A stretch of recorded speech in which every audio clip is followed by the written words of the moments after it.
Voilà. Chers collègues, beste collega's, chers invités, beste genodigden, le comité d'avis a le plaisir d'accueillir aujourd'hui une délégation de la Commission des affaires européennes du Parlement espagnol sous la direction de sa présidente, Madame Susana Sumelzo.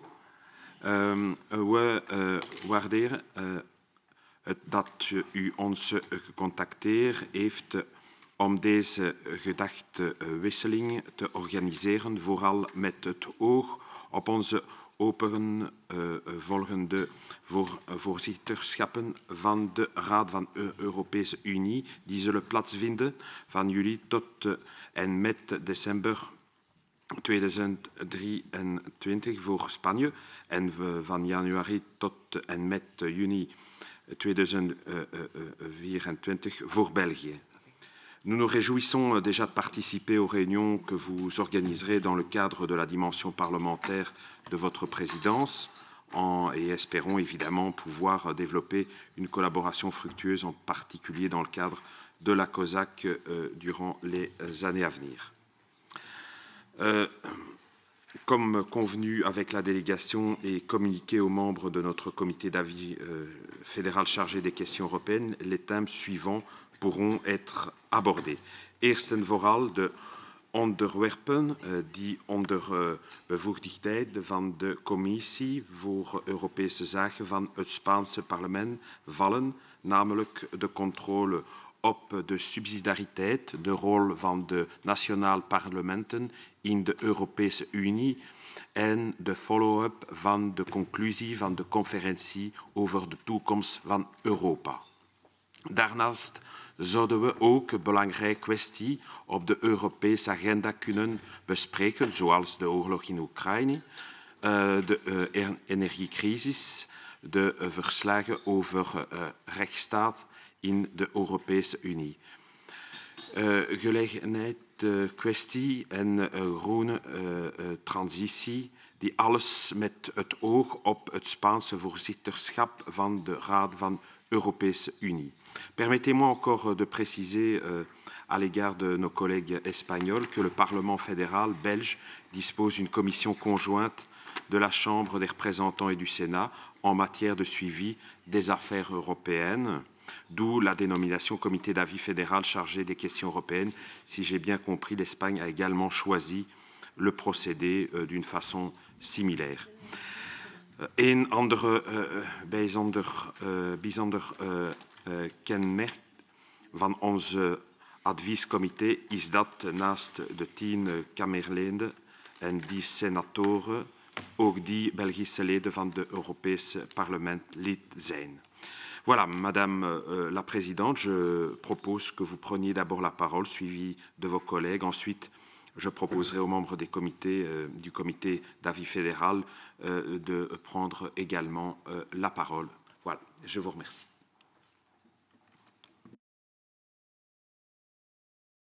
Muchas gracias, señor presidente. Muchísimas gracias a todos ustedes por recibirnos hoy en su Parlamento, en este que es la casa de todos los belgas. Y mis primeras palabras como presidenta de la Comisión de Asuntos Europeos del Parlamento Español, de la que formamos parte diputados y diputadas y senadores y senadoras, es trasladarles nuestro interés en trabajar con ustedes, en trabajar con el Parlamento belga.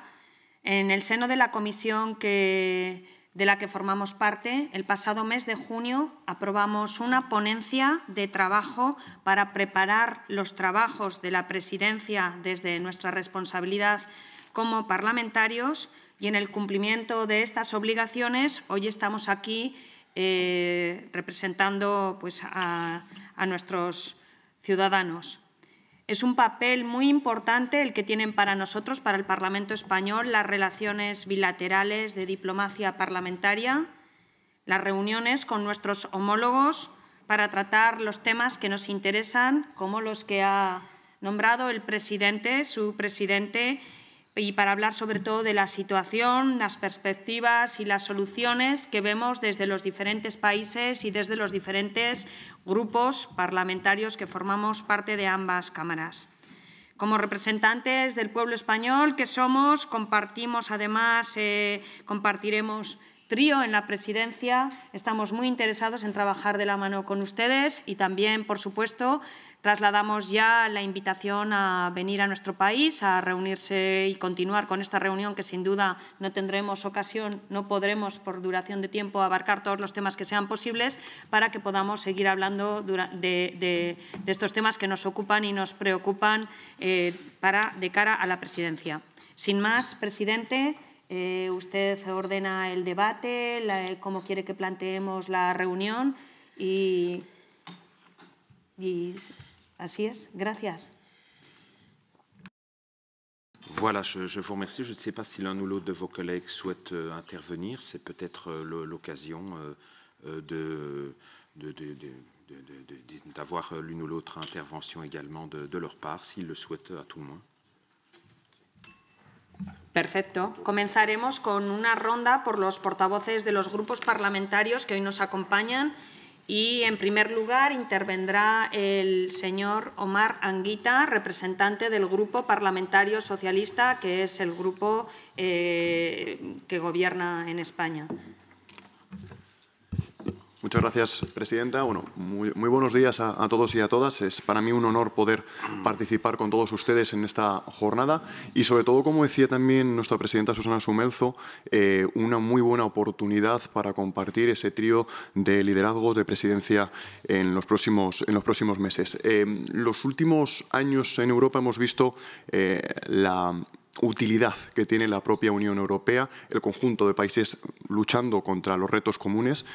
Y creo que tenemos retos por delante muy importantes. Entre ellos hay uno que yo no quiero dejar escapar, que es el cambio climático, el cual nos está afectando a todos los países y que creo que la Unión Europea tiene una oportunidad, al igual que hicimos con la pandemia, de pelear y luchar juntos con una urgencia tan necesaria como es la lucha contra el cambio climático. Asimismo, seguir avanzando en la cohesión territorial de los países que formamos la Unión Europea y el avance de los nuevos derechos de ciudadanía. No solamente el avance de los nuevos derechos, sino la consolidación de los derechos adquiridos previamente. Yo creo que esos son los temas que podemos trabajar en los próximos meses y que estoy seguro que de la mano de España y de Bélgica vamos a lograr que las presidencias de nuestros países sean reconocidas por esta labor y, sobre todo, que seamos útiles para la ciudadanía europea, que para eso creo que estamos. Así que nada más y muchísimas gracias.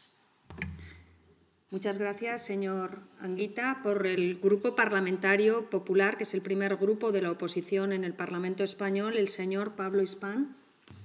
Muchas gracias, presidenta.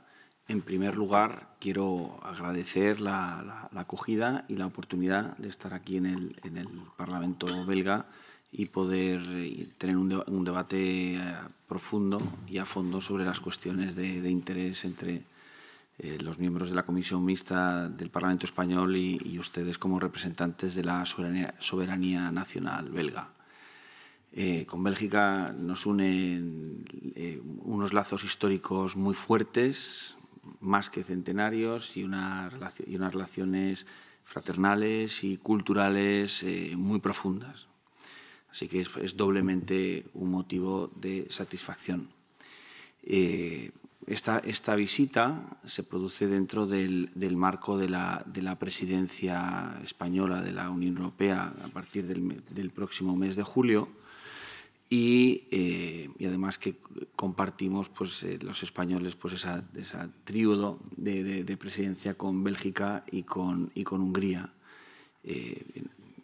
por lo que va a ser muy interesante el trabajo conjunto. Para España, precisamente, la cuestión del Estado de Derecho es uno de los elementos importantes. No hay que negar también que ha sido un elemento de fricción entre Bélgica y España, y quería hacer, por un lado, una pregunta, ¿no? ¿Cómo ven, ¿no? ese diálogo entre los Estados de Derecho de España y de Bélgica, además con una base común que tenemos, que son los informes que hace el comisario Reynders sobre Estado de Derecho, donde pone de manifiesto pues, algunas de las características y de las necesidades y de las debilidades, ¿no? Pues, tanto del Estado de Derecho español como del belga, la cuestión de las prisiones aquí en Bélgica y luego, por otro lado, de qué manera podemos trabajar pues, para fortalecer la euroorden. Y hay un elemento que desde España nos preocupa mucho, ¿no? que tiene que ver pues, con temas de tráfico de armas, de corrupción, de blanqueo, que se dan especialmente bueno, pues en sitios donde hay pues, puertos muy importantes, ¿no? Aquí, por ejemplo, el puerto de Amberes. Entonces, en ese sentido, me gustaría saber de qué manera se está trabajando desde el Parlamento belga para fortalecer el Estado de Derecho y poder pues, controlar pues, esa debilidad que dentro del espacio Schengen pues, termina por afectar a todos. Muchas gracias. Muchas gracias, señor Ispan. Por el Grupo Parlamentario Unidas Podemos, que es el grupo que está coaligado con el Gobierno, la señora Lucía Muñoz. Disculpe, es que no había visto que había llegado. Por el Grupo Parlamentario Vox, el señor José María García. Es el tercer grupo, José María Sánchez García, es el tercer grupo de representación parlamentaria en el.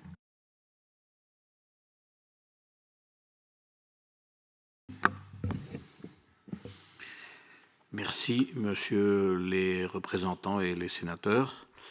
Nous sommes très heureux d'être accueillis par le Parlement belge et je vous remercie de votre attention et j'espère que la séance sera intéressante et sera utile aussi pour les rapports bilatéraux et multilatéraux au sein de l'Union européenne. Je vais parler en langue espagnole.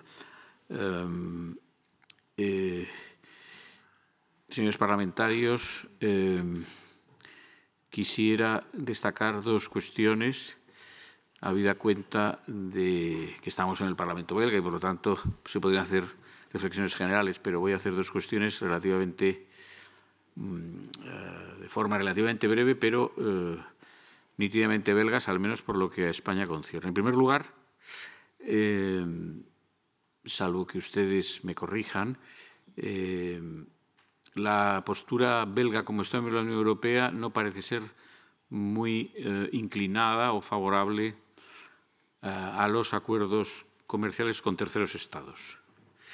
El grupo político en cuyo nombre hablo puede compartir esta actitud general, si es así.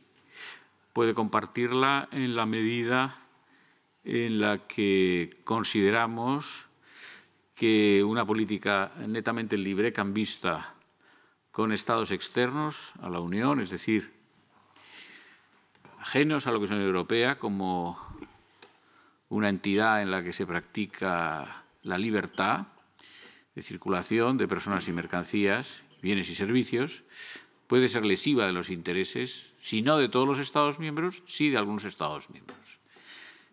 Y además puede ser lesiva de los intereses de algunos Estados miembros por la existencia de relaciones comerciales sin ningún tipo de protección con Estados terceros, al tiempo que será una situación que pueda redundar en favor de algunos Estados miembros. Es decir, que esa política de acuerdos comerciales con terceros puede ser una política que favorezca a algunos Estados miembros en detrimento de otros.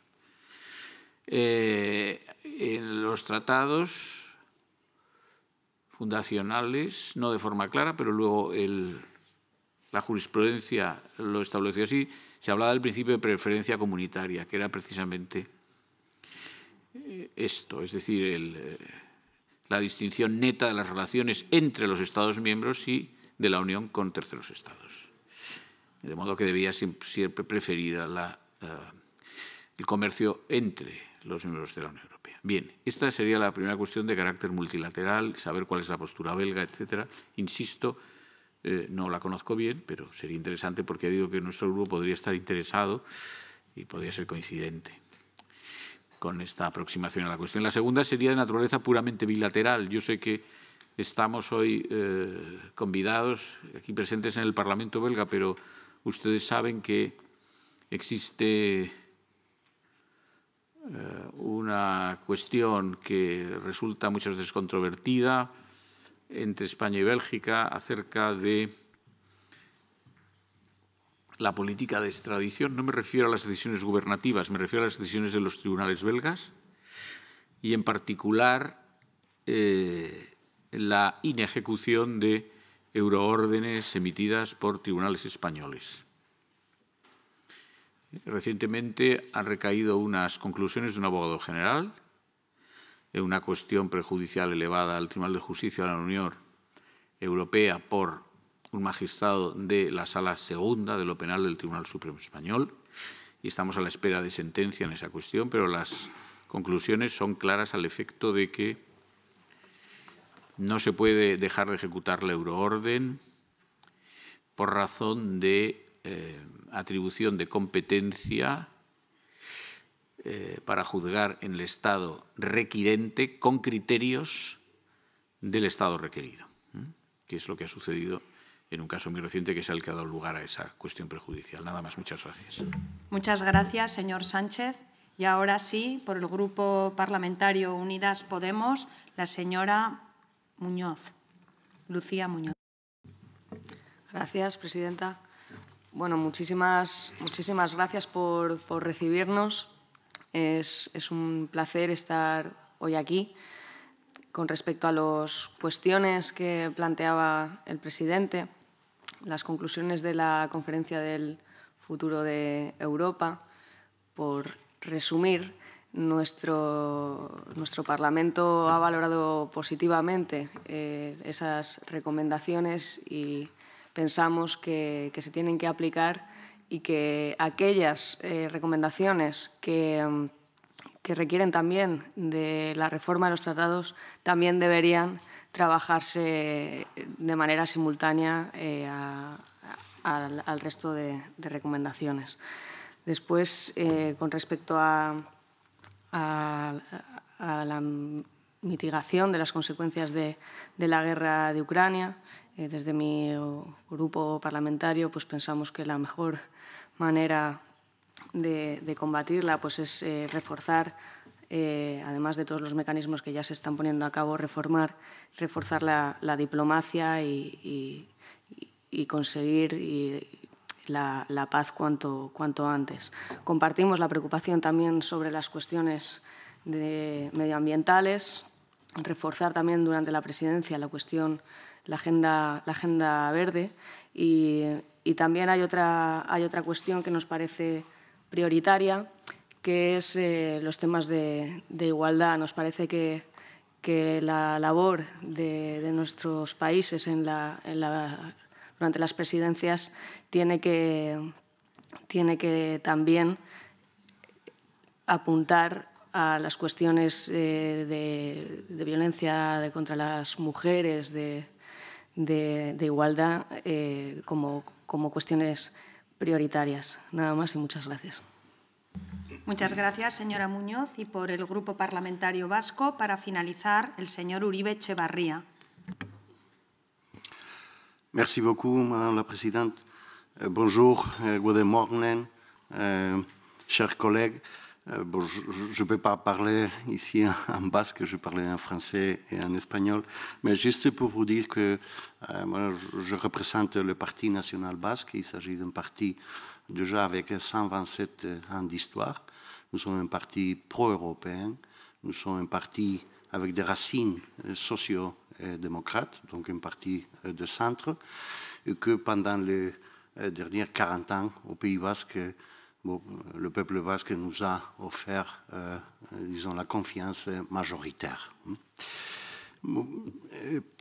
Pasando a los temas en cuestión, bueno, algunos de mis colegas han comentado el tema de la euroorden, que en definitiva lo que nos retrotrae es al conflicto que está habiendo, digamos, en Cataluña y entre Cataluña y el Estado español. Bueno, yo seré muy breve en este sentido. porque desde el partido que represento consideramos que lo que ya lleva ocurriendo allí durante estos últimos 8 o 10 años es un problema de naturaleza política. Y tratándose de una cuestión política, debe de tratarse desde la política mediante el diálogo y la negociación. Y hay que evitar, esa ha sido nuestra postura y sigue siendo ahora, hay que evitar cualquier tipo de judicialización de una cuestión de naturaleza política. Pasando a la conferencia sobre el futuro de Europa, bueno, mi compañera Lucía ha comentado que en efecto estamos nosotros en la Comisión Mixta Unión Europea a punto de aprobar un informe, hemos hecho un seguimiento y bueno, consideramos como satisfactorio los resultados que ha dado la conferencia, cuyo objetivo era involucrar a una representación de la ciudadanía en los debates sobre el futuro de Europa, algo que consideramos necesario e importante. Eso no impide señalar, porque bueno, se trataba de algo inédito y algo innovador, bueno, pues diversas cuestiones de funcionamiento que nos gustaría que si en el futuro se repitiera esta experiencia, pues lógicamente se corrigieran.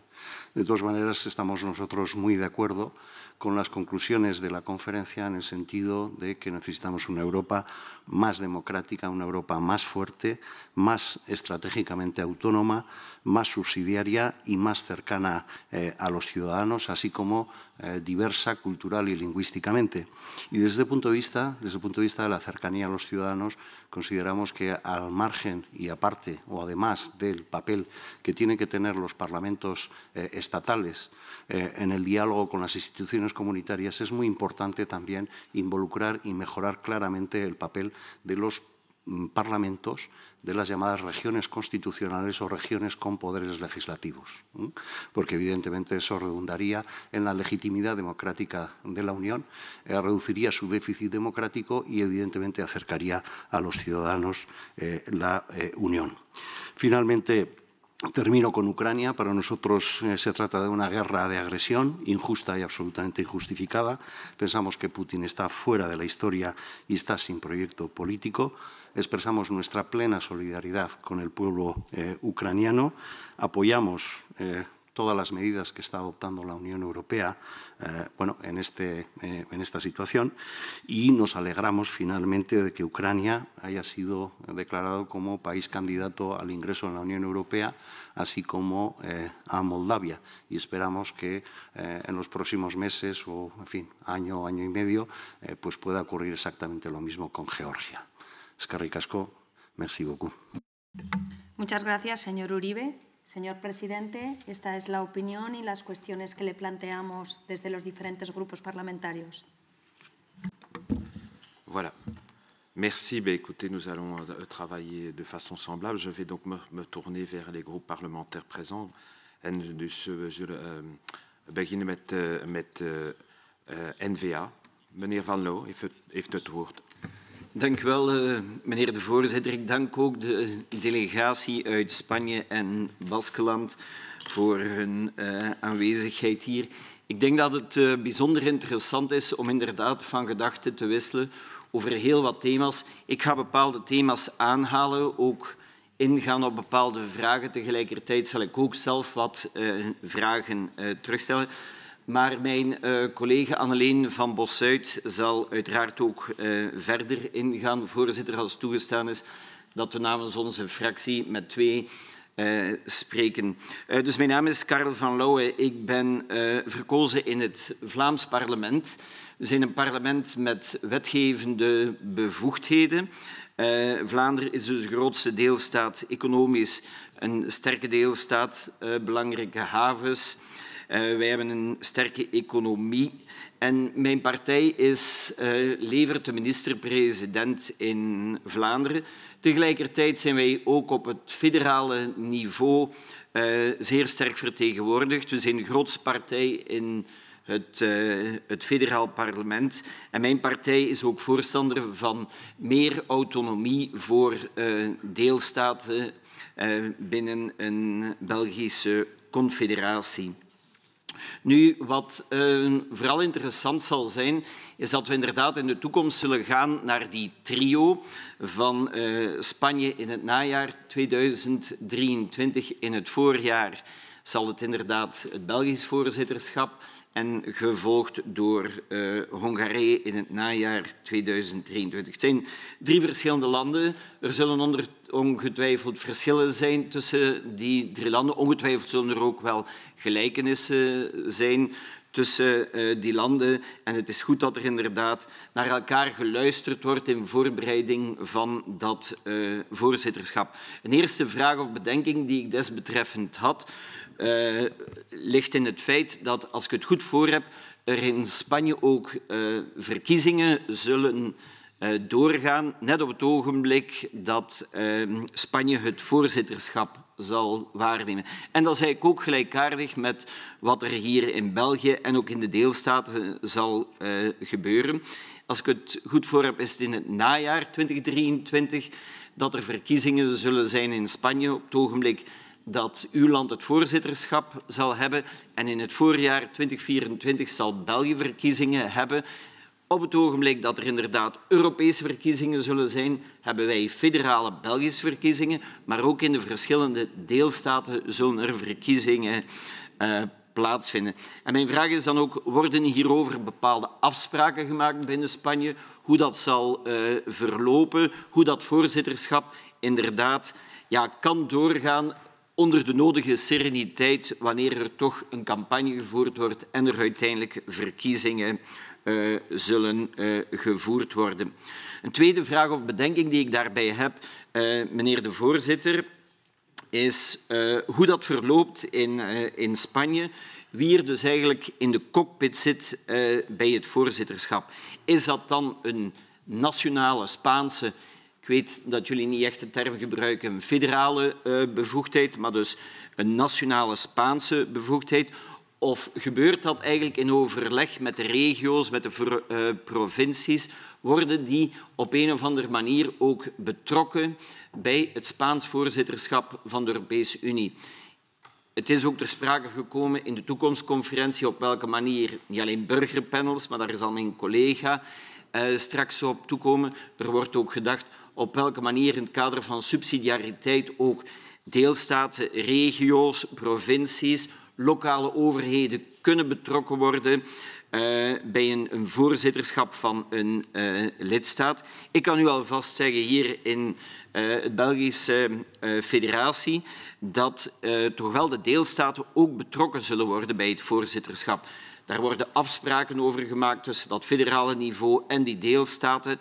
En het is goed om eens te luisteren naar hoe dat bij onze Spaanse vrienden zal gebeuren. Worden er bijvoorbeeld raadsvoorzitters of afspraken gemaakt tussen het federale niveau, het nationale niveau en de provincies of de regionale gebieden? Maakt men een taakverdeling, dus graag zou ik daarover wat duidelijkheid kunnen krijgen. Verder heb ik ook wat vragen. Als ik het goed voor heb, heeft premier Sánchez op 27 oktober zich laten ontvallen dat alvast zijn partij samen met de Parti Popular een reeks juridische hervormingen wenst door te voeren. En ik wil hier naar verwijzen, omdat inderdaad ook het begrip van de rechtsstaat dermate van belang is, ook burgerrechten dermate van belang is. En ik dacht dat er juridische hervormingen zouden doorgevoerd worden over de Raad van Justitie die bestaat in Spanje, maar ook de halvering van de strafmaat die momenteel op wat in Spanje strafbaar is, opruiing. Dus het zou het voorstel zijn om onder andere die strafmaat voor dat misdrijf dat in Spanje bestaat, opruiing, te halveren. Nu, kan u dat bevestigen? Op welke manier kadert dat dus ook binnen de burgerrechten? U weet dat dat misdrijf in ons land niet bestaat En daarom kom ik inderdaad graag terug op de vraag die gesteld is door meneer Sanchez met betrekking tot het uitlevering en ja, waar er verwezen wordt naar problemen die hier zouden bestaan in ons land over uitlevering. Ik denk dat er in ons land absoluut geen problemen bestaan. De betrokkenen hebben in dit land alle mogelijke rechtsmiddelen gebruikt en telkens heeft de rechterlijke macht, waar de wetgevende nog de uitvoerende macht ook maar enige impact op heeft, maar de rechterlijke macht heeft steeds beslist dat er geen uitlevering kon gebeuren, onder meer, en ik ga niet volledig in op de verschillende vonnissen en arresten die er zijn uitgesproken door de rechterlijke macht in België, maar dat er geen sprake is van een dubbele strafbaarstelling. Dus opnieuw het feit, de opruiing die een misdrijf is in Spanje, wel dat begrip bestaat in België niet in het strafwetboek. Dus dat is heel belangrijk om daarop te wijzen. En ik wil er ook op wijzen dat niet alleen België dat begrip niet kent, maar u weet dat die betrokken ondertussen Europarlementsleden ook in meerdere andere Europese landen verbleven hebben, waar er ook pogingen zijn geweest om inderdaad dat aanhoudingsmandaat uit te voeren of toch die uitlevering te verkrijgen. En ook in die landen heeft men juridische maatregelen genomen, heeft men procedures doorlopen en is het inderdaad gebleken dat de betrokkenen, ik zal de naam maar noemen, voormalig minister-president Puigdemont en op dit ogenblik lid van het Europees Parlement, dat hij niet zou uitgeleverd worden omdat er ook geen sprake is van de dubbele strafbaarstelling. Dus ik denk dat die vraag echt wel belangrijk is in het kader van rechtsstaat, in het kader van burgerrechten. Hierbij aansluitend heb ik dan ook de vraag van hoe staat het met de verzoeningsgesprekken tussen de Catalaanse autoriteit, de Catalaanse regering en de centrale regering in Madrid? Zijn er ondertussen, is er een dialoog bezig? Zijn er verzoeningsgesprekken bezig? Is er ook sprake van de mogelijkheid van amnestie te verlenen? Wij vonden het hier, althans in Vlaanderen, totaal onaanvaardbaar dat er mensen in de gevangenis zaten die omwille van hun politieke activiteiten veroordeeld werden en uiteindelijk in Spanje gedurende maanden, zelfs jaren, in de gevangenis hebben verbleven, die nochtans een mandaat hadden van hun kiezers in Catalonië. Ik weet dat ondertussen heel wat mensen vrij zijn, maar ik weet dat er veel nog ontzet zijn uit hun burgerrechten. En dan stel ik mij dan toch de vraag over het aspect rechtsstaat, over het aspect burgerrechten. Ten slotte hebben we natuurlijk ook gezien, het is ondertussen 5 jaar geleden, het referendum dat zich heeft afgespeeld in Catalonië, georganiseerd door de Catalaanse regering, en waar dat we toch wel een machtsontplooiing hebben gezien, waar dat er inderdaad ook toch wel een hardhandige repressie was. Toenmalig eerste minister Charles Michel, op dit ogenblik voorzitter van de Europese Raad, heeft toen die feiten ook veroordeeld. We hebben die beelden hier in België, maar in heel Europa hebben we dat kunnen zien, dat dit zeer hardhandig was. Er waren waarnemers uit ons land die ook zelf hardhandig zijn aangepakt. En dan stellen we ons toch wel de vraag waarom dat referendum verboden werd, niet erkend werd, en waarom er op een dermate hardhandige manier eigenlijk werd opgetreden. Niet alleen tegen de burgers die een stem wensten uit te brengen, maar eveneens tegen waarnemers die er vanuit meerdere Europese landen waren. Tot daar, meneer de voorzitter, mijn vragen, maar ik weet dat mijn collega Anneleen van Bossuyt ook enkele vragen heeft. Je lui passerai la parole après pour alterner avec un néerlandophone francophone. Monsieur Flao, je vous propose de prendre la parole maintenant. Excellente proposition, Monsieur le Président. Je vous rassure, je vais être moins long que la personne qui m'a précédé. Tout d'abord, saluer la venue des collègues d'Espagne et en quelque sorte aussi réinsister sur l'importance de la diplomatie parlementaire.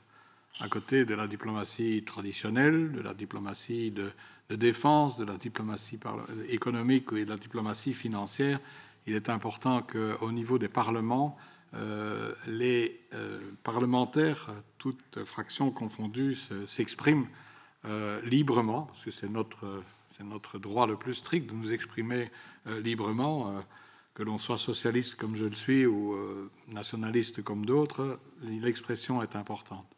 Et donc, c'est une bonne approche, et même si aujourd'hui, les préoccupations sont essentiellement dues aux conséquences de la guerre en Ukraine, avec des interprétations différentes et des positionnements différents selon l'endroit où on se trouve sur le territoire du continent européen, selon l'histoire commune partagée ou non avec l'Union soviétique ou la Russie, et avec un discours qui est aujourd'hui un discours de suivisme quelque part. J'ai été un grand défenseur de la défense européenne, mais je constate aujourd'hui que l'organe moribond qui était l'OTAN a repris vigueur au détour de cette guerre en Ukraine, et je suis très pessimiste sur la poursuite de la défense européenne, et peut-être c'est une question à poser à des parlementaires d'un des pays importants de l'Europe. Et je dois vous dire que j'ai vécu la guerre d'Irak avec des représentants d'Espagne, avec M. Aznar, etc. Ce n'était pas facile du tout. Mais la Belgique, vous le savez, était un des seuls pays à s'opposer à la guerre en Irak. J'étais avec le père de M. Michel, un des opposants à la participation de la Belgique à la guerre en Irak. Et si c'était à refaire, je le ferais. Et nous devrions peut-être réfléchir à certains positionnements. L'autre élément, au détour de cette guerre en Ukraine et de ses conséquences sur nos populations respectives, conséquences que l'on encaisse à des, passez-moi l'expression, à des degrés divers, selon la dépendance plus ou moins grande de l'énergie, selon les statuts, selon les systèmes qui permettent d'amortir, comme nous avons le système d'indexation dans notre pays, le choc de l'augmentation des prix des produits pétroliers et des prix des produits alimentaires, tout simplement. À côté de ça, j'aimerais avoir votre impression par rapport à l'évolution de l'Europe et de certains pays de l'Europe. Je ne sais pas, mais en tout cas, en ce qui me concerne, je suis très inquiet par l'évolution italienne, ce qui s'est passé aux dernières élections. Alors, ce n'est pas à l'Espagne que je dois dire ça, qui a connu une dictature très longtemps, mais en tout cas, en ce qui concerne l'Italie, j'étais à une réunion à Tanger au début de cette semaine, au fin de cette semaine dernière, et là, j'ai évoqué ce problème de l'Italie. On m'a répondu, ils ont été élus démocratiquement, et donc c'est normal, il n'y aura pas de problème. J'ai simplement répondu à mon interlocuteur italien qu'en 1933, en Allemagne, ça avait commencé comme ça aussi. Une forme de banalisation. Et ma crainte, c'est qu'effectivement, au détour de cette guerre en Ukraine, il y ait une émergence des extrêmes, qu'ils soient de gauche ou de droite, qui effectivement mettront à mal à un certain moment la démocratie dans nos pays européens, là où nous plaçons en modèle le système démocratique. Mais quelque part, nous allons avoir des présidences, et ça vient d'être dit, qui vont se succéder, avec malheureusement des élections qui vont intervenir. Donc vous allez avoir une présidence amputée d'une partie, avec une incertitude quant à l'issue des élections chez vous. Et nous allons, nous aussi, avoir en début 2024 des élections avec des incertitudes quant aux résultats. Donc nous allons avoir des présidences que nous voulons cohérentes entre nous sur la période couverte, mais où nous allons chacun dans notre période respective avoir un test d'élection. Et si les tendances se poursuivent, comme on risque effectivement de se trouver dans des situations particulièrement délicates pour l'Europe. Au collègue tchèque qui était à côté de moi et qui me disait « Oui, mais ce n'est pas grave ce qui se passe en Italie, compte tenu de l'Europe, ils ne pourront pas faire ce qu'ils ont envie, etc. » Je lui ai dit « Mais si on commence à banaliser cela, que ferons-nous l'année prochaine ou aux prochaines élections en France si Le Pen arrive au pouvoir ?» Alors là, il m'a dit, vous croyez que c'est possible? Tout est possible parce que le mouvement est lancé et j'attire l'attention sur le fait que la présidence qui va nous succéder, c'est la Hongrie, qui n'est pas nécessairement un modèle de démocratie et qui est au banc de l'Europe pour des agissements à l'égard notamment de la démocratie ou de certaines minorités.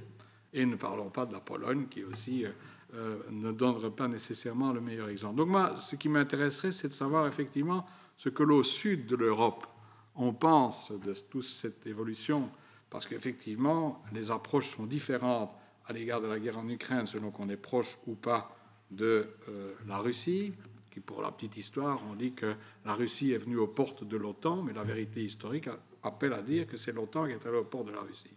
Ça, c'est la vérité historique. J'ai participé au sommet d'élargissement, c'est comme ça que ça s'est produit dans ce mouvement-là. C'est des vérités pas toujours bonnes à dire, mais si vous le dites, on dit que vous êtes pour Poutine. Je ne suis pas pro-Poutine, je n'étais pas pro-Kadhafi, je n'étais pas... Mais simplement, c'est une vérité historique et c'est notre devoir aussi.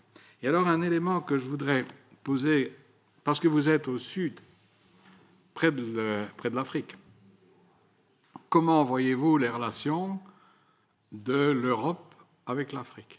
Pas uniquement l'Afrique du Nord. Peut-être est-il important aussi de savoir que pensez-vous des dernières décisions concernant le Sahara espagnol, le Sahara marocain, comme on dit. Comment est perçu ce chantage ou ce marchandage entre plusieurs pays dont la famille Trump était à l'origine? Et l'autre élément, un problème, parce que je demandais à un collaborateur ici si on avait parlé de la migration, mais personne n'a parlé de la migration.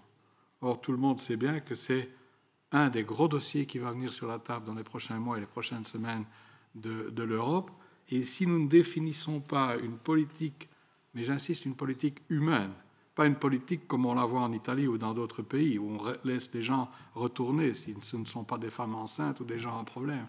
Quelle est la capacité dans nos présidences successives de déboucher sur une présidence européenne qui donnera les impulsions nécessaires d'une politique humaine contraire à la politique de forteresse et contraire aussi à la politique que la France veut mettre en œuvre aujourd'hui, à savoir choisir son immigration en fonction de l'intérêt économique que ça représente, ou encore aller à contre-courant de cette politique européenne qui vise à payer la Turquie pour garder des réfugiés, des migrants derrière des fils barbelés, ou encore pour faire en sorte qu'on évite la revente de migrants, mais ça c'est la Grande-Bretagne qui le fait, mais la Suède l'a fait aussi, des migrants vers le Rwanda contre monnaie sonnante et trébuchante. Je crois que si on veut travailler ensemble, et je sais que les travaux ont commencé au niveau gouvernemental entre les gouvernements de votre pays et le gouvernement belge, mais sur ce dossier de la migration, ça m'intéresserait de savoir quels sont les points communs que nous pouvons défendre ensemble pendant la période que nous allons couvrir au niveau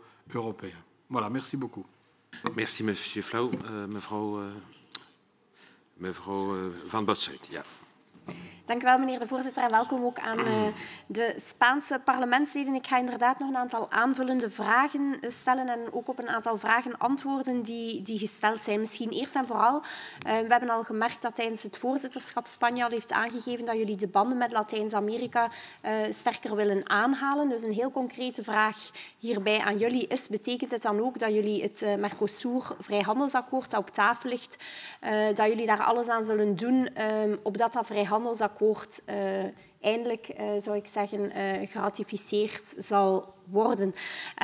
Daaraan toegevoegd misschien nog duiden wat de situatie in België momenteel is wat vrijhandelsakkoorden betreft. Heel belangrijk vrijhandelsakkoorden voor ons land. Wij zijn een zeer open economie, Dus voor onze ondernemingen zijn die vrijhandelsakkoorden superbelangrijk.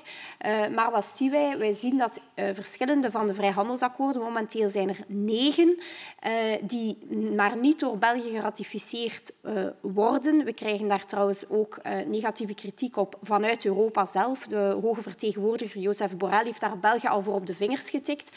Maar we zien dat het eigenlijk onze Waalse collega's zijn, Franstaligen, Brusselaars, die ratificatie tegenhouden. Dus met andere woorden worden de Vlaamse ondernemingen voor een stukje gegijzeld door de situatie waarin wij in België zitten. Wat natuurlijk heel erg jammer is en te betreuren valt. Ook onze minister van Buitenlandse Zaken, trouwens, federale minister van Buitenlandse Zaken, heeft deze toestand al gezegd dat ze dat ook betreurt, die toestand. Dus wij hopen dat daar zo snel mogelijk een verandering in zal komen. Dan een aantal zaken. Er was een vraag gesteld over de manier waarop wij in België de rechtsstaat gaan consolideren. En er werd verwezen naar de problematiek, onder andere in Antwerpen. En dan denk ik dat er verwezen werd naar het drugsgeweld dat we daar hebben. Nu, onze ingewikkelde staatsstructuur, maar ik veronderstel dat dat in Spanje niet anders zal zijn, ligt daar voor een stuk natuurlijk ook mee aan de oorzaak om dat concreet te kunnen aanpakken. Waarom? Omdat heel veel van de bevoegdheden om dat te kunnen aanpakken ligt natuurlijk bij de federale politie. Dus je hebt natuurlijk als burgemeester op lokaal niveau een beperkt aantal mogelijkheden om je politiekorps aan te sturen. Maar heel veel van die zaken moeten door de federale politie opgelost worden. Dus daar zitten we dan natuurlijk weer met de problematiek rond onze staatsstructuur. Dan wat de conferentie over de toekomst van Europa betreft, waar verschillende van jullie op zijn tussengekomen, daar stellen wij ons toch wel enkele vragen bij. Want er werd gesteld van we willen zo vlug mogelijk de resultaten daarvan gaan omzetten, gaan consolideren. De vraag is, de oorspronkelijke opzet van de conferentie over de toekomst van Europa was toch om Europa dichter bij de burger te brengen. Nu, wij stellen ons vragen of dat effectief gebeurd is. Want wat is er uit die conferentie gekomen? Ja, verdragswijzigingen, zoals jullie zelf aanhalen. Maar ik vraag mij af of de burger zat te wachten op een spitsenkandidatenproces. Ik vraag mij af of de burger zat te wachten op transnationale kieslijsten. Ik denk dat de burger van Europa andere zaken verwacht dan dergelijke zaken. Trouwens, de conferentie van de toekomst van Europa is ook een beetje al als een klucht begonnen. Heel veel over en weer over wie dat het voorzitterschap van die conferentie mocht innemen. Dan hadden we Guy Verhofstadt vanuit het Europees Parlement die daar een rol in wou spelen. Dan waren er mensen vanuit de Raad, waren er mensen vanuit de Commissie. Enfin, dus ik denk nu niet dat dat het schouwspel is waarmee dat we Europa dichter bij de burger zullen brengen. Terwijl dat voor ons als partij, wij geloven in Europa. Wij vinden dat Europa zeker een meerwaarde heeft. En Europa moet dat ook tonen. Bijvoorbeeld op vlak van klimaat, bijvoorbeeld op vlak van energie, bijvoorbeeld op vlak van asiel en migratie. Daar hebben we Europa nodig om dat te kunnen aanpakken. En door dergelijke zaken als die conferentie over de toekomst van Europa gaan juist de mensen die al heel veel kritiek hebben op Europa juist zeggen van kijk, zie, dat werkt daar helemaal niet. Dus we moeten dergelijke zaken echt vermijden, denken wij, om juist Europa wel dichter bij die burger te gaan brengen. Het was ook trouwens een heel duur experiment, kan je het bijna gaan noemen, hè. Dan over de rol van de deelstaatsparlementen was het meneer Uribe die daar een vraag over had gesteld. Het spreekt vanzelf natuurlijk dat voor ons als partij het vergroten van de rol van de deelstaatsparlementen op Europees niveau dat belangrijk is.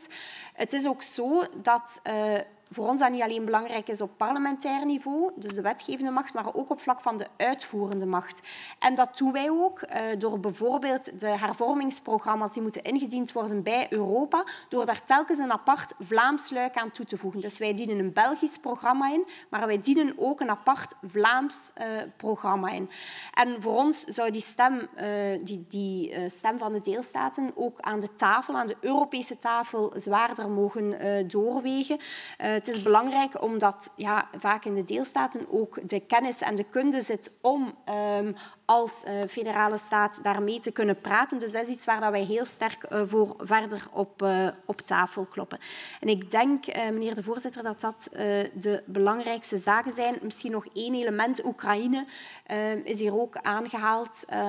Wij hebben ons al zeer sterk uitgesproken voor solidariteit met Oekraïne. We hebben trouwens ook gezien dat er heel veel Vlamingen in hun huis ook hebben opengesteld voor de opvang van Oekraïense vluchtelingen. In verschillende steden worden nu ook nooddorpen gebouwd om Oekraïense vluchtelingen op te vangen. Dus we voelen dat die solidariteit met de Oekraïne dat die heel groot is in Vlaanderen. En Oekraïne heeft een plaats in Europa. Of dat als lidstaat is of niet, dat zullen we verder zal de toekomst dat moeten uitwijzen. Daar hebben we procedures voor binnen Europa om te kunnen toetreden als lidstaat. En als Oekraïne aan die voorwaarden zou voldoen, dan kan Oekraïne lid worden van de Europese Unie. Maar daar staan we, denk ik, vandaag de dag toch nog een eindje vanaf. Dank u wel. Et dank u. Voilà, Madame la Présidente, chers collègues, et du point de vue de l'état de droit, la séparation des pouvoirs en Belgique ainsi que le caractère subsidiaire en matière de justice rendent indispensable, me semble-t-il, la nécessité d'un dialogue politique approfondi à ce sujet et plus généralement sur l'état de droit. Je voulais encore évidemment souligner, comme cela a été évoqué diverses manières par mes collègues, qu'en Belgique, au-delà des parlements nationaux, l'architecture institutionnelle de notre pays prévoit un accord de coopération qui permet aux parlements régionaux d'exercer un contrôle de subsidiarité. Peut-être effectivement, ce serait intéressant de voir comment vous abordez les choses. Et il nous reste encore quelques minutes et si l'un ou l'autre de vos collègues, Madame la Présidente, souhaite réagir, je pense que c'est le bon moment.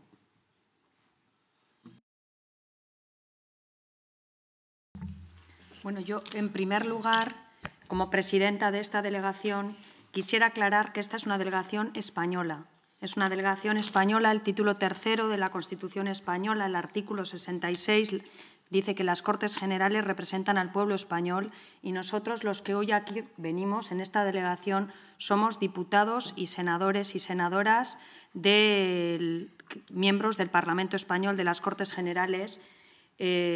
Algunos de ellos son... algunos somos aragoneses, andaluces, madrileños, baleares o vascos, pero no es una delegación española y vasca. Podríamos decir que es una delegación española formada por miembros aragoneses, andaluces, madrileños, baleares o vascos que pertenecemos a partidos políticos como Socialista, Popular, Vox, Podemos y Vasco. Quisiera hacer esa aclaración antes de nada. Y yo creo que sería bueno escuchar la opinión del resto de los partidos políticos respecto a los temas que ustedes plantean. Esto es una aclaración sin más a título informativo. Empezaríamos por el Grupo Parlamentario Socialista, por el señor Omar Anguita. Gracias, Presidenta. Muchísimas gracias por todas las aportaciones que han hecho nuestros colegas del Senado belga. Hay varias preguntas, yo me voy a intentar contestar algunas de ellas. El hecho de que pueda haber unas elecciones en mitad de la presidencia española no creo que sea un problema en absoluto. Los debates que tengamos serán debates internos y evidentemente sabemos cuál es nuestro compromiso a nivel europeo. En cuanto a lo que se ha hablado también de Cataluña, yo creo que puedo compartir parte de alguna de las intervenciones. Creo que lo que se vivió en el año 2017, el 1 de octubre de 2017, pues no fue una buena imagen en ninguno de los casos. Además, creo que fue una torpeza política tal y como se hizo. Pero hay que reconocer una cosa, y creo que es importante. No se puede vincular lo que ocurrió allí en ese referéndum porque ni sus propias bases tenían, digamos, legitimidad en ese referéndum. ¿Por qué? Primero, porque hubo gente que votó tantas veces como quiso. Segundo, porque no estaba reconocido el sistema de referéndum tal y como se planteaba. Y tercero, porque la pregunta era bastante dudosa, legítima. Creo que la idealización de lo que ha ocurrido en Cataluña es un error si se quiere extrapolar más allá de los Pirineos, entre otras cosas porque en Cataluña a día de hoy el partido que tiene mayor representación dentro del Parlamento catalán es el Partido Socialista, que no es independentista y sin embargo no gobierna. Hay absoluta normalidad democrática en ese territorio. Y yo creo que hay una cosa que compartía con el compañero del Partido Nacionalista Vasco, es que no se debe judicializar un problema político, una cuestión política. Yo ahí lo podemos compartir. Lo que no se puede saltar es las leyes, ni la Constitución española ni el Estatuto catalán. Y quienes han acabado en prisión y ya han salido de ella no solamente estaban violando la Constitución española, sino el propio Estatuto catalán, que es por el que se rige ese territorio. Y yo creo que la clave de todo eso es que los debates políticos se deben tener en las asambleas políticas, en los parlamentos políticos. Ni en los medios de comunicación, ni en países terceros, ni sacando urnas a la calle sin un acuerdo previo del propio Parlamento que la estaba convocando. Por lo cual yo creo que es importante no idealizar algo que ocurrió, porque ni ellos mismos a día de hoy son, digamos, optimistas de si eso acercó o no el posicionamiento independentista catalán a la propia población catalana. Segundo tema que han sacado, y antes no lo he querido sacar porque se me había olvidado, era el tema de la migración, lo decía el compañero. Europa tiene que ser consciente de que el fenómeno migratorio no es un fenómeno italiano, ni español, ni griego. Es un fenómeno al cual Europa tiene que hacer frente. España es un territorio de paso. Y hay dos tipos de migraciones a las cuales estamos haciendo frente. La estructural, que es hipermanente, que es la que tenemos de África, y luego la que hemos tenido puntual, en este caso, por ejemplo, de refugiados en Ucrania. España ha sido un país acogedor de refugiados, creo que hemos estado a la altura, y creo que lo que tenemos que plantearnos como objetivos comunes es cuál va a ser la política migratoria europea de cara a los años tan complicados que nos vienen por delante de África. No podemos seguir saqueando África sin esperar que la gente se quede allí a morir. Tienen que buscar salidas. Y España es un territorio de paso y Europa es un territorio de futuro. Hay que empezar a plantear qué queremos hacer, hacia dónde queremos ir y cuál va a ser la respuesta que podemos hacer. Y luego, una cosa que es muy importante, hay que combatir los discursos xenófobos que empiezan a recorrer una vez más Europa. No podemos permitir que se reduzca ningún derecho de ningún colectivo social ni popular. Y eso nos compete a todos y todas. El caso de que Italia se haya radicalizado no es positivo para la Unión Europea. Los gobiernos de Hungría y Polonia tampoco son positivos de cara al compromiso europeo de cohesión que tenemos a la Unión Europea. Y yo creo que es importante tener objetivos comunes para hacer frente a los retos comunes que tenemos. Y uno es la migración. Y no podemos permitir que haya discursos xenófobos que vayan saliendo de los parlamentos europeos, de los parlamentos nacionales que conformamos la Unión Europea, y yo creo que eso es algo que nos compete a todos y cada uno de nosotros. Y nada más por mi parte. Muchas gracias, señor Anguita. Y por el Grupo Parlamentario Popular, el señor Hispán. Muchas gracias, presidenta, y subrayar el apoyo de mi grupo, a pesar de estar en la oposición a las palabras que has dicho sobre el carácter y la naturaleza de esta delegación. Como se han presentado muchas preguntas, voy a intentar, muchos comentarios, voy a intentar responder a los que, a la mayoría de ellos, ¿no? Sobre cómo se organiza la presidencia de la Unión Europea, hay que reconocer, a pesar de estar en la oposición, que el ministro de Asuntos Exteriores ha comparecido ante la Comisión Mixta de la Unión Europea. Se está preparando una ponencia por parte de la Comisión. Además, el Parlamento español aprobó una propuesta de resolución en el último debate sobre el Estado de la Nación que esperamos que el Gobierno recoja sobre cuáles tenían que ser algunos de los elementos de esa presidencia. Uno de ellos era la reforma de la euroorden. Y aunque como partido de oposición nos gustaría que el diálogo político con la oposición pues fuese mucho más profundo y más intenso, y lo exigimos y lo pedimos, pero la presidencia ha comparecido.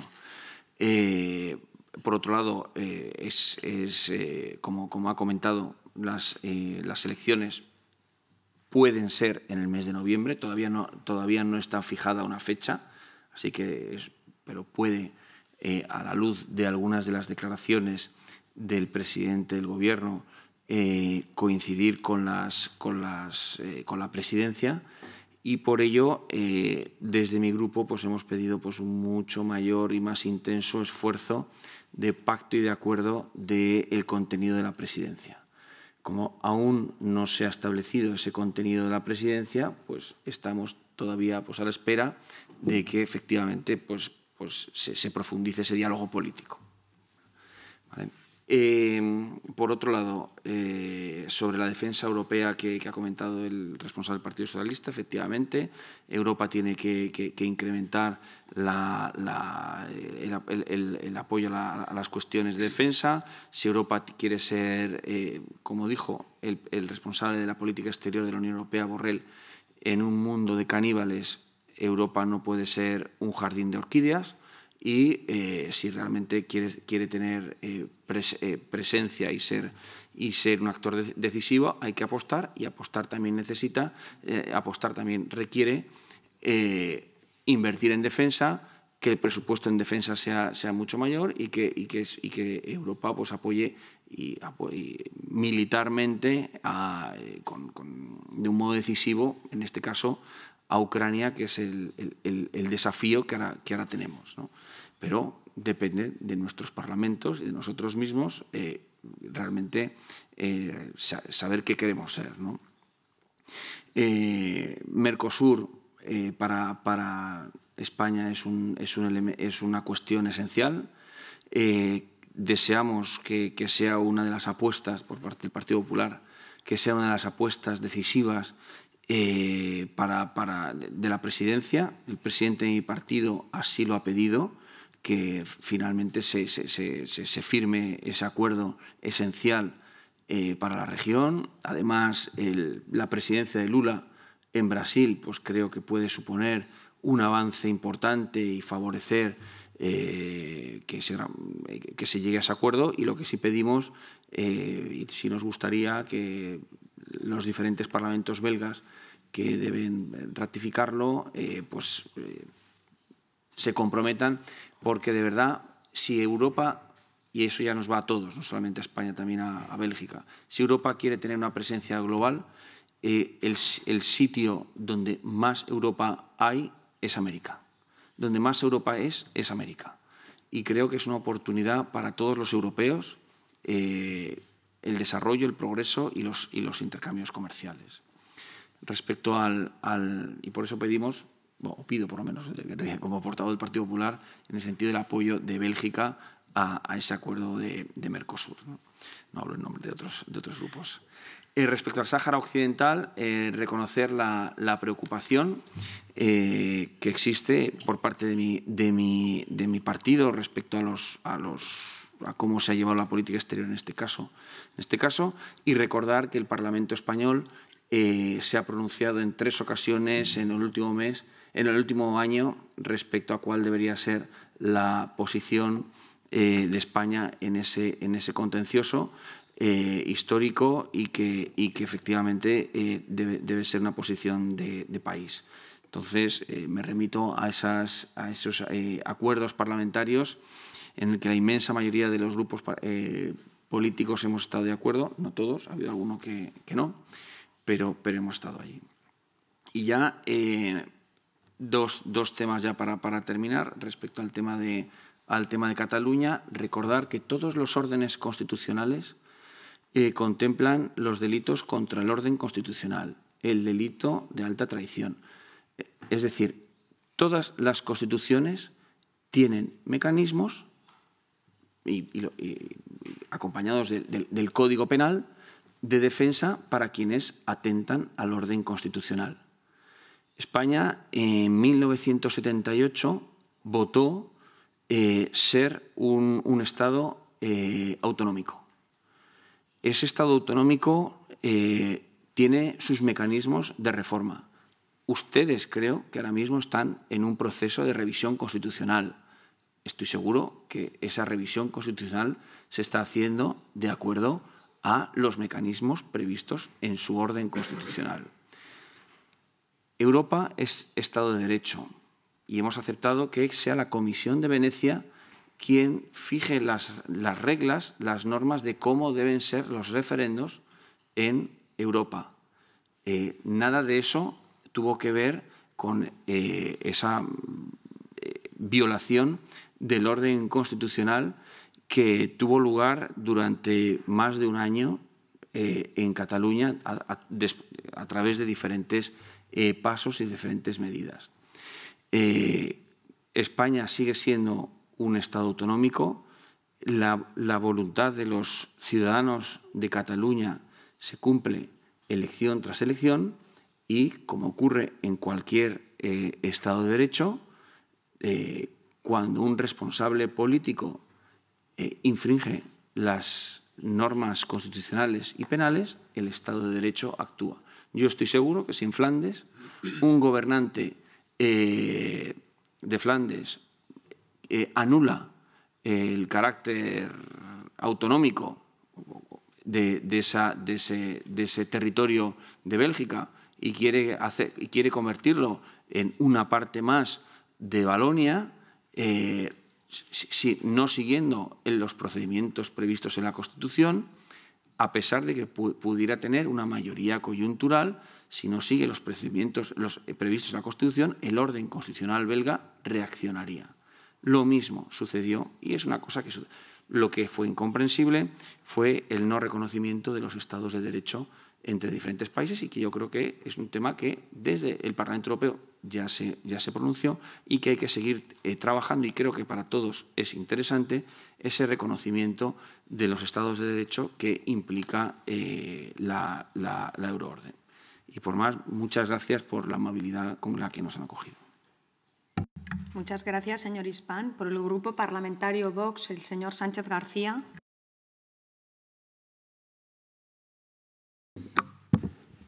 Merci. Alors, je voudrais répondre aux observations, remarques de M. Van den Loowe et aussi de M. Flao, ou Flaut, je ne sais pas comment est-ce qu'on dit, excusez-moi. Bon, alors, en premier lieu, M. Van den Loowe a soulevé la question de M. Puigdemont, que je n'avais pas soulevé d'ailleurs. Écoutez, il me semble que vous mélangez deux choses différentes. Une question, c'est la question de l'immunité parlementaire dont jouisserait M. Puigdemont en tant que membre du Parlement européen. Comme vous savez bien, cette question a été tranchée 2 fois dans des sens différents. Et maintenant, c'est M. Puigdemont qui s'est rendu auprès de la Cour de justice de l'Union européenne contre la dernière décision du Parlement européen, qui l'aurait dépourvu de ses prérogatives, de sa condition de membre de ce Parlement. Bon. Ça, c'est une question qui doit être encore tranchée par la Cour de justice. Et il y a une autre question que vous avez évoquée aussi, mais que je pense que vous avez un peu mélangée. Peut-être non, je me trompe. Et c'est la question de M. Puigdemont en tant que mise en examen en Espagne par la Cour suprême de la nation. La Cour suprême fédérale, si vous voulez. Et M. Puigdemont ne peut pas être jugé au fond, du point de vue du droit pénal, parce que les lois espagnoles n'admettent pas d'être jugé in absentia. Bon, et c'est le cas d'autres membres du gouvernement catalan qui, en 2017, avaient participé aux événements qui ont été évoqués par vous et par M. Flaut, et bon, qui ont quitté l'Espagne pour éviter d'être jugés par les cours qui les ont mis en examen. Bon, ça c'est une autre question. Et il y a un arrêt qui a été déjà rendu en Belgique et à force de choses jugées. C'est un arrêt de la Cour d'appellation de Bruxelles sur M. Puigdemont, pas Puigdemont, Puigdemont. Et cet arrêt, c'est la décision à laquelle j'ai fait référence. C'est un arrêt qui a dit que l'ordre européen ne pouvait pas être exécuté parce que la compétence de la Cour suprême pour juger M. Puigdemont n'était pas conforme aux exigences de la loi belge pour l'attribution de compétences. Et cela a donné lieu à un renvoi préjudiciel auprès de la Cour de justice. Et les conclusions de l'avocat général, qui est français d'ailleurs, ont été déjà rendues. Et les conclusions disent que cela n'est pas acceptable du point de vue du droit européen, pas du point de vue du droit belge, du point de vue du droit européen. On verra si la Cour de justice suivra les conclusions de l'avocat général ou non, ça, on n'en sait rien encore.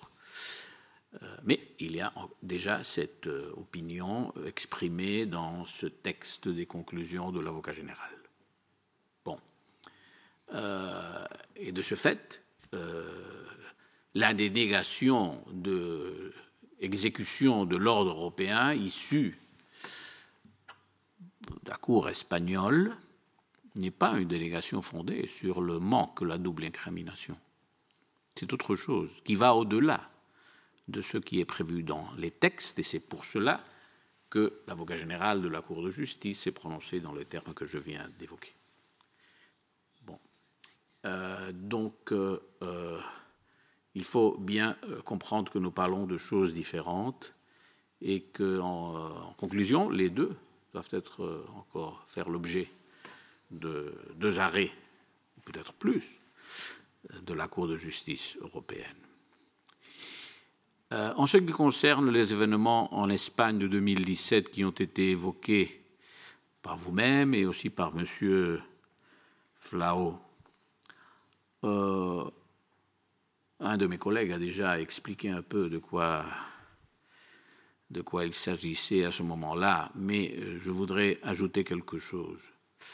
Ce n'est pas seulement que les autorités catalanes ont violé les lois, ça c'est certain, que ce référendum n'était pas convoqué avec un fondement légal. Les autorités catalanes en sont persuadées, elles ne l'ont jamais caché. Non, c'est que la Cour constitutionnelle fédérale a à plusieurs reprises demandé aux autorités catalanes de ne pas continuer d'agir de la sorte. Et les autorités catalanes ont ignoré ce qui leur a été imposé avec autorité par la Cour constitutionnelle espagnole. Pensez à une hypothèse de ce genre en Belgique. Qu'est-ce que vous auriez pensé de cela? Et ensuite, la Cour suprême de justice de la Catalogne a exécuté plusieurs ordonnances de la Cour constitutionnelle dans leurs termes, c'est-à-dire en demandant aux autorités catalanes de cesser dans leurs agissements au sujet du référendum, avant, au moment du référendum et après le référendum. Et elles n'ont pas été obéies, ces cours, par les autorités catalanes. Alors, je vous propose de réfléchir sur quelles auraient été les conséquences en Belgique d'une action de cette nature de la part d'autorités politiques qui désobéissent les ordonnances successives des cours de justice. Je ne parle pas de la condamnation ni de certains membres du gouvernement catalan, ceux qui sont restés en Espagne. Non, non, non. Je vous explique, je vous expose simplement cette situation avant d'arriver au point final. Est-ce que les autorités belges, soit flamandes, soit wallonnes, soit autorités fédérales, auraient agi de la sorte devant les arrêts et les ordonnances des cours de justice? Est-ce qu'elles auraient eu conscience qu'elles étaient en train de désobéir les prononcés des cours de justice? Bon, et je pense que c'est tout, et je vous remercie de votre attention et de votre accueil. Gracias, señor Sánchez. Por el Grupo Parlamentario Unidas Podemos, la señora Lucía Muñoz. Muchas gracias, presidenta. Bueno, muchísimas gracias por las preguntas. Voy a intentar ser breve. Sobre este último tema, ¿no?, que tiene que ver con el Estado de Derecho, desde nuestro grupo parlamentario hemos defendido siempre que la cuestión catalana es una cuestión política que se tiene que resolver por las vías políticas y no por las vías judiciales. A nosotros nos preocupa, en relación con el Estado de Derecho, el hecho de que llevemos 4 años con el Consejo General del Poder Judicial, que es el órgano de gobierno de los jueces, con el mandato caducado y que no haya manera de renovar ese órgano, hasta el punto de que nos planteamos que reformar la ley que regula esa renovación, ya que las mayorías para que esa renovación se produzca son muy amplias y llevamos ya 4 años de vetos para la renovación del Consejo General del Poder Judicial. Respecto con temas de la guerra, ¿no?, comentaba el compañero cómo vemos la evolución desde el sur de Europa. Para nosotros, aunque estemos un poco más lejos, eso es una cuestión prioritaria, trabajar por la paz. Y en lo que tiene que ver con la migración, pues también es una cuestión prioritaria. Le damos también esa dimensión sur y desde mi grupo pues, pensamos que que las migraciones deben darse en condiciones de seguridad para las personas y los Estados y la Unión Europea pues tienen que articular los mecanismos para garantizar los derechos humanos. Por lo tanto, el Pacto de Migración y Asilo tiene que ser un pacto de migración y asilo y no simplemente un pacto de control de fronteras. Con respecto a los acuerdos comerciales, de reforzar esos vínculos con América Latina en las presidencias, a nosotros nos preocupan las consecuencias sociales y medioambientales de estos acuerdos comerciales y esperamos poder hablar también de esto. Bueno, por acabar, nosotros pensamos que esa conferencia del futuro de Europa podría haber tenido mayor impacto en los medios de comunicación, de manera que también la ciudadanía se hubiese sentido más cercana a todo ese proceso, pero pensamos que es un proceso que va a tener unas consecuencias que sí van a poder acercar a la Unión Europea a la ciudadanía, que haya un salario mínimo europeo o que el derecho a la vivienda pueda estar garantizado. Pensamos que son cuestiones que la ciudadanía sí va a notar en la medida en la que la Unión Europea ponga en marcha los mecanismos que permitan que esas recomendaciones se lleven a cabo. Nada más y muchas gracias. Muchas gracias. Y para finalizar, el señor Uribe Echevarría, del Grupo Vasco. Gracias, presidenta. Bueno, en relación a la naturaleza de la delegación que estamos aquí, bueno, yo creo que la presidenta de la Comisión de Asuntos Europeos lo ha descrito jurídica y formalmente bien, lo cual no quiere decir que desde un punto de vista político no se puede ocultar que en un problema desde hace ya 200 años hay una serie de ciudadanos en el Estado español que tienen un sentimiento de pertenencia muy claro al Estado español. Sin embargo, insisto, desde hace 200 años sigue latente un problema de naturaleza política y es que ese sentimiento no es mayoritario ni en Euskadi, en el País Vasco, ni en Cataluña. Son ya 200 años y pensamos que eso es una cuestión que hay que abordarla desde un punto de vista político y no judicial. Y además creo, que puede ser y ha podido ser una acepción, política, porque no en vano digamos, después de la Guerra Civil, en los años 30 y 40, pues Bélgica acogió de una manera muy calurosa. Cuando hablo de Bélgica hablo de Flandes, hablo de Valonia, pues por ejemplo a nuestro lehendakari en el exilio, José Antonio de Aguirre. Por lo tanto, bueno, eso yo lo dejo ahí, que es una cuestión pendiente, una cuestión política pendiente, que dura ya 200 años y que debería de abordarse desde un punto de vista político. Y eso lo uno, evidentemente, a lo que se está hablando aquí sobre el tema catalán. Bueno, yo me reafirmo plenamente en lo que he dicho en mi primera intervención y también quiero señalar que desde nuestro punto de vista el pueblo catalán tiene el derecho a decidir su propio futuro y ha de posibilitarse claramente y garantizarse que se pueda expresar libremente en ese sentido. Para nosotros es una cuestión que se refiere a un principio democrático. Y si somos democracias y la Unión Europea defiende los valores democráticos, tiene que ser así.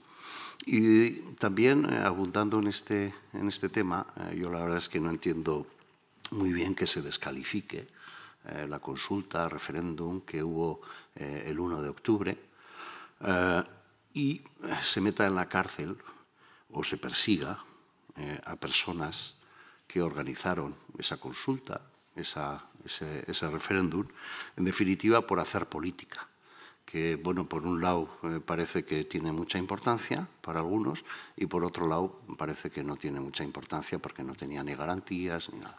Bueno, insisto en que sería necesario abordar políticamente esta cuestión y posibilitar que el pueblo catalán pudiera decidir su futuro de una manera libre y democrática.